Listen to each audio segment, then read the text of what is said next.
15 nafar o'quvchi.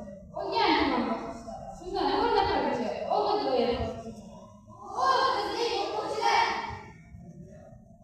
tanlovlari bor. Maktabimiz jamoasi tuman, viloyat, respublika bosqichlar ishtirokchisi, kamalak yulduzlari, prokuror kubogi, yosh chiqarish tanlovi, munozara g'olibi. Humoristik shijoatli sportchimiz Nazima bo'lgan jahon chempioni, keng O'rta Osiyoda gimnastikada ilg'or maktabimiz qizlari 3-o'rinni olgan kelajak yulduzlari.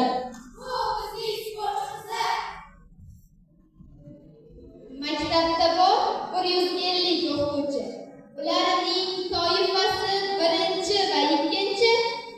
Biri o'z fanidan sertifikatlar olishgan, so'ngra vazir ustama olgan bizning ustozlar.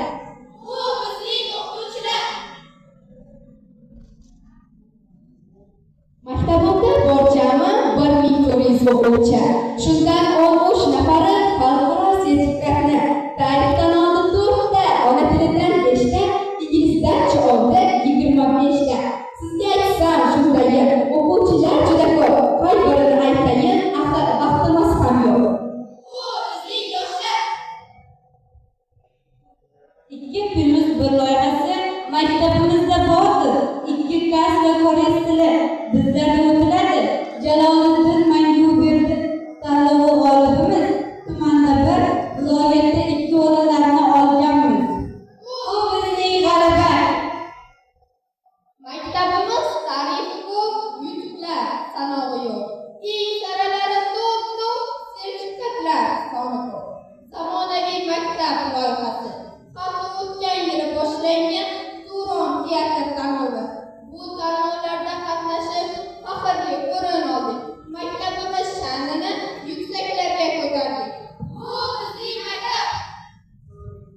Yashil makonda porladi nomimiz. 1-maktab faxrimiz, or-nomusimiz. Mehnat, birlik olib keldi zafar. Yashil kelajak sari dadil qadamlar. Bu bizning eng yutuq. 1-maktab ilm maskani. Orzularimning porloq osmoni